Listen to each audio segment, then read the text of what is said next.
are the cornerstone of the United States engagement in the rest of the world.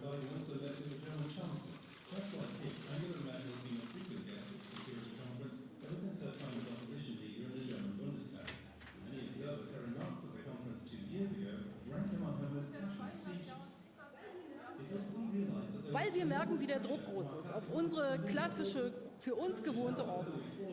Ist jetzt die Frage, fallen wir in lauter Puzzlesteine auseinander und denken, jeder kann für sich alleine das Problem am allerbesten lösen? Und da kann man als deutsche Bundeskanzlerin nur sagen, da sind die Chancen für uns schlecht.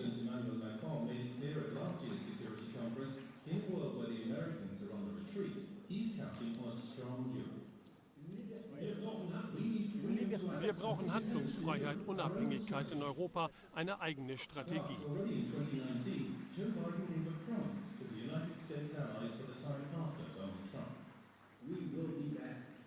We will be back.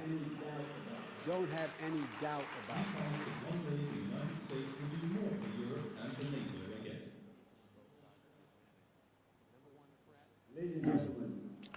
Ladies and gentlemen, making the transatlantic partnership work means reinvigorating ties among key countries in Europe and in North America. I could not be more excited today to welcome three very special guests, virtually, of course, to Munich today. Thank you so much for joining us. A very, very warm welcome. Good morning to Washington, D.C. Hallo nach Berlin. Et bonjour à Paris.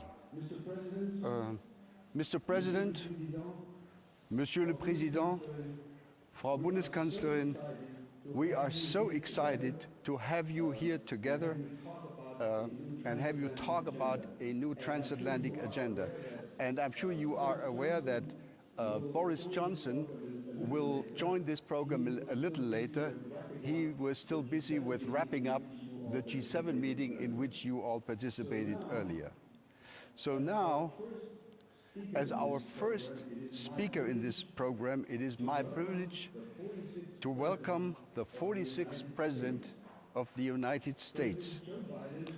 President Joe Biden has truly been a loyal and long-term friend of the Munich Security Conference. In 2019, Mr. President, you said in this very place, in this very hall, we will be back. Mr. President, thank you for keeping that promise. We welcome you back to the stage, and you have the floor. Thank you, Mr. Ambassador. It's great to be with Angela and Emmanuel. We just spent part of it from Washington perspective morning together. But I want to say hello to everyone and thanks the Munich Conference for hosting this special session. For decades, as you pointed out, I participated in the Munich Security Conference. For decades, as a U.S. Senator, joining my colleagues on both sides of the aisle to affirm the importance of the transatlantic partnership. To affirm the importance of the transatlantic partnership. Three times as Vice President of the United States, including delivering the first international foreign policy address of the Obama-Biden administration, as you pointed out, in the first months when I last spoke in Munich. And 2 years ago, as you pointed out, I was a professor, when I last spoke in Munich, I was a private citizen. But I said at that time, I was a professor, not an elected official. And I'm a man of my word. I said at that time, America will be back. I speak today as President of the United States. America is back. I speak today as President of the United States. At the very start of my administration, and I'm sending a clear message to the world. Transatlantic Alliance is back. We are not looking back. Transatlantic Alliance. We are looking forward together. And we are not looking back. Comes down to this. We are looking forward together. Is a strong foundation. Comes down to this. The strong foundation. Transatlantic Alliance is a strong foundation. Our shared prosperity are built. On which our collective security between Europe and the United States, in my view, is and must remain between Europe and the United States. In my view, is and must remain in the 21st century. Cornerstone, just as we did in the 20th century. In the 21st century. The challenges we face today are different. In the 20th century. We're at an inflection point. When I spoke to you as a senator and as even as vice president, the global dynamics have shifted. And as even as vice president, new crises demand our attention. Global dynamics have shifted. New crises demand our attention. We cannot focus only on the competition among countries that threaten to divide the world, or only on global challenges that threaten to sink us all together if we fail to cooperate.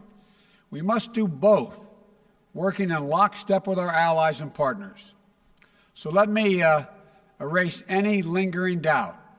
The United States will work closely with our European Union partners and the capitals across the continent, from Rome to Riga, to meet the range of shared challenges we face. We continue to support the goal of a Europe whole and free and at peace. The United States is fully committed to our NATO alliance, and I welcome Europe's growing investment in the military capabilities that enable our shared defense. You know, to me and to the United States and to us, we'll keep faith with Article 5. It's a guarantee. An attack on one is an attack on all. That is our unshakable vow. And the only time Article 5 has been invoked was after the United States was attacked on 9/11. You, our allies, joined us to fight al-Qaeda, and the United States committed to consulting closely with our NATO allies and partners on the way forward in Afghanistan. My administration strongly supports the diplomatic process that's underway and to bring an end to this war that is closing out 20 years. We remain committed to ensuring that Afghanistan never again provides a base for terrorist attacks against the United States and our partners and our interests. Our European partners have also stood with us to counter ISIS. Just this week, NATO defense ministers endorsed significant expanded training and advisory mission in Iraq, which will be vital to the ongoing fight against ISIS. We cannot allow ISIS to reopen and regroup and threaten people in the Middle East, in Europe, in the United States, and elsewhere. And while the United States is undergoing a thorough review of our own force posture around the world, I've ordered the halting and withdrawal of American troops from Germany. I'm also lifting the cap imposed by the previous administration on the number of U.S. forces able to be based in Germany.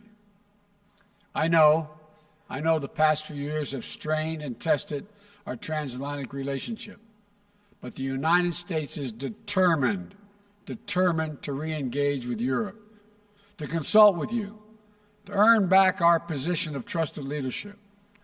Earlier today, as was referenced, I participated in the first meeting of the G7 leaders, where I spoke about the dire need to coordinate multilateral action to address COVID-19, the global economic crisis, and the accelerating climate crisis, and so much else.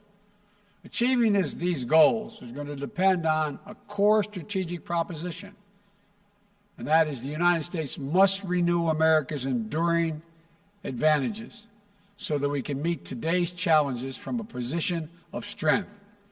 That means building back better our economic foundations, reclaiming our place in international institutions, lifting up our values at home, and speaking out to defend them around the world.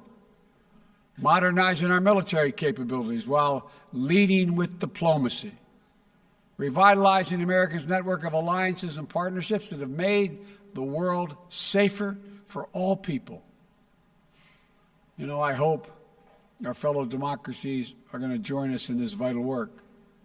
Our partnerships have endured and grown through the years because they are rooted in the richness of our shared democratic values.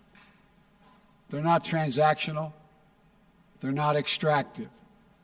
They're built on a vision of a future where every voice matters, where the rights of all are protected and the rule of law is upheld.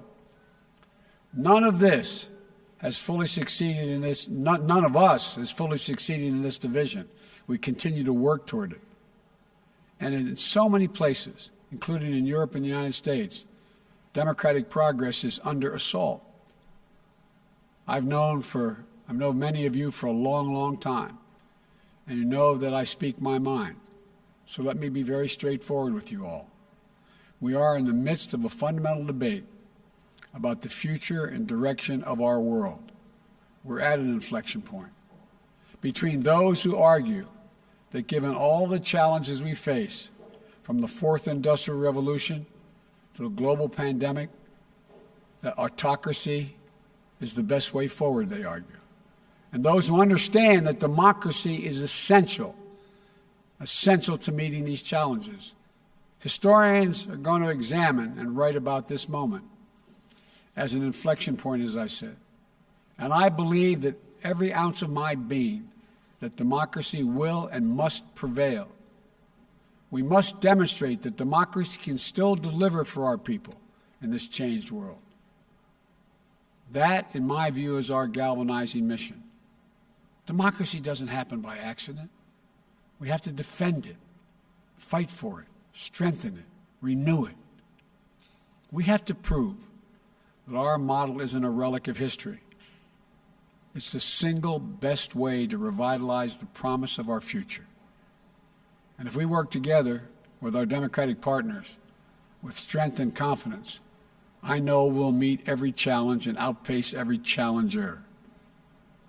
You know, we must prepare together for long-term strategic competition with China.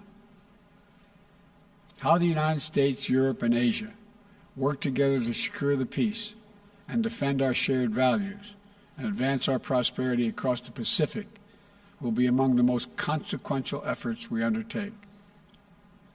Competition with China is going to be stiff. That's what I expect, and that's what I welcome, because I believe in the global system Europe and the United States together with our allies in the Indo-Pacific worked so hard to build over the last 70 years. We can own the race for the future. But to do so, we have to be clear-eyed about the historic investments and partnerships that this will require. We have to protect for space for innovation, for intellectual property, and the creative genius that thrives with the free exchange of ideas in open democratic societies. We have to ensure that the benefits of growth are shared broadly and equitably, not just by a few. We have to push back against the Chinese government's economic abuses and coercion that undercut the foundations of the international economic system. Everyone must play by the same rules. U.S. and European companies are required to publicly disclose corporate governance structures and abide by rules to deter corruption and monopolistic practices. Chinese companies should be held to the same standard. We must shape the rules that will govern the advance of technology and the norms of behavior in cyberspace, artificial intelligence, biotechnology, so that they are used to lift people up, not used to pin them down. We must stand up for the democratic values that make it possible for us to accomplish any of this, pushing back against those who would monopolize and normalize repression. You know, this is also how we're going to be able to meet the threat from Russia. The Kremlin attacks our democracies and weaponizes corruption to try to undermine our system of governance. Russian leaders want people to think that our system is more corrupt or as corrupt as theirs. But the world knows that isn't true, including Russia's own citizens. Putin seeks to weaken the European project and our NATO alliance. He wants to undermine the transatlantic unity and our resolve, because it's so much easier for the Kremlin to bully and threaten individual states than it is to negotiate with a strong and closely united transatlantic community. That's why standing up for the sovereignty and territorial integrity of Ukraine remains a vital concern for Europe and the United States. That's why addressing Russian recklessness and hacking into computer networks in the United States and across Europe and the world has become critical to protecting our collective security. The challenges with Russia may be different than the ones with China, but they're just as real.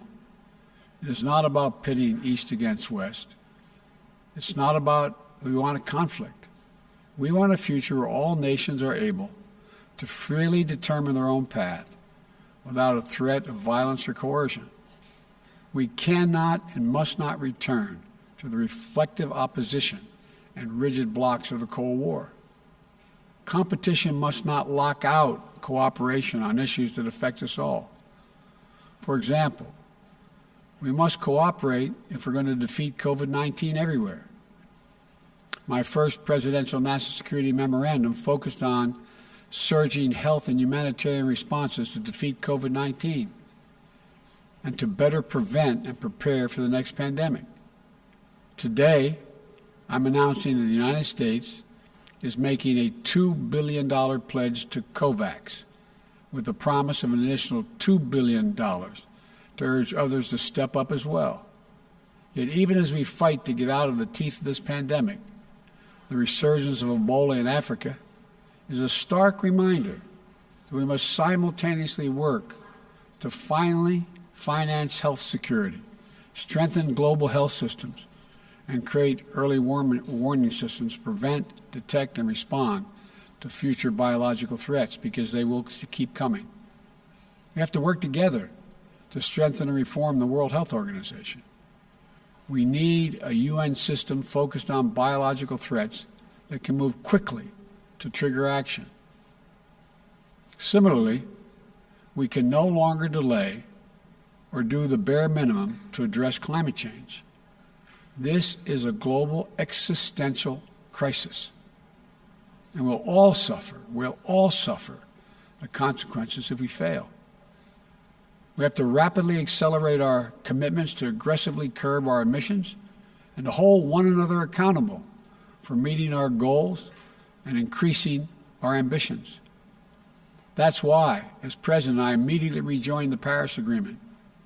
And as of today, the United States is officially, once again, a party to the Paris Agreement, which we helped put together. On Earth Day, I will host a Leaders Summit to help drive more ambitious actions among the top emitters, including domestic climate action here in the United States. I am grateful. I'm grateful for Europe's continued leadership on climate issues over the last 4 years.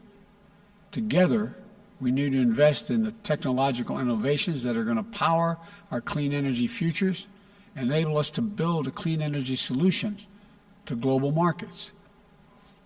The threat of nuclear proliferation also continues to require careful diplomacy and cooperation among us. We need transparency and communication to minimize the risk of strategic misunderstanding or mistakes.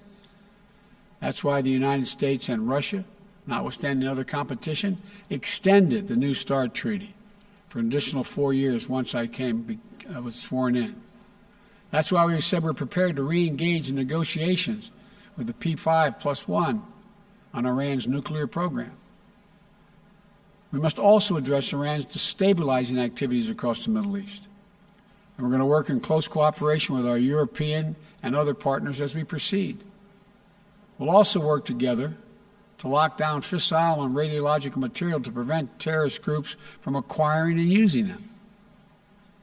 Look, the range of challenges Europe and the United States must take on together is broad and complex. And I'm eager to hear next from my good friends and outstanding leaders, Chancellor Merkel, about her thoughts on the way forward together. So let me conclude with this. We cannot allow self-doubt to hinder our ability to engage each other or the larger world. The last 4 years have been hard, but Europe and the United States have to lead with confidence once more, with faith in our capacities, a commitment to our own renewal, with trust in one another, and the ability of Europe and the United States to meet any challenge to secure our futures together. I know we can do this. We've done it before. Just yesterday, after a 7-month, 300 million-mile journey, NASA successfully landed the Perseverance rover on Mars. It's on a mission of exploration, with elements contributed by our European partners to seek evidence of the possibility that life beyond our planet and the mysteries of the universe. Over the next few years, Perseus is maybe called, but Perseverance will range and collect samples from the red planet and pile them up. So another mission and rover, envisioned as a joint effort between NASA and the European Space Agency, will retrieve this trove of scientific wonders and bring it home to all of us. That's what we can do together. If our unbound capacities to carry us to Mars and back don't tell us anything else, they tell us we can meet any challenge we can face on Earth. We have everything we need. And I want you to know the United States we'll do our part. We'll stand with you. We'll fight for our shared values. We'll meet the challenges of this new moment in history. America's back. So let's get together and demonstrate to our great-great-grandchildren when they read about us that democracy functions and works, and together there's nothing we can't do. So let's get working. Thank you all very much. Thank you so much, Mr. President, for this Thank you, folks. extremely important statement. Thank you for presenting it here. And let me add that I look forward to a time, pandemic permitting, that we can try to invite you to fly into Munich again to an in-person conference. I know you used to like these meetings very much, so I look forward to the future. And I also want you and your administration to know that we will, again, conditions permitting, try to continue this discussion later this spring by hopefully bringing a group of senior European decision makers to Washington, D.C. in order for them to meet with members of your administration. So thank you again, Mr. President. Now we're hearing from the other side of the Atlantic, and no one should be surprised if I now turn to the German language. Frau Bundeskanzlerin, ich darf Sie herzlich begrüßen. Es ist mir eine Ehre.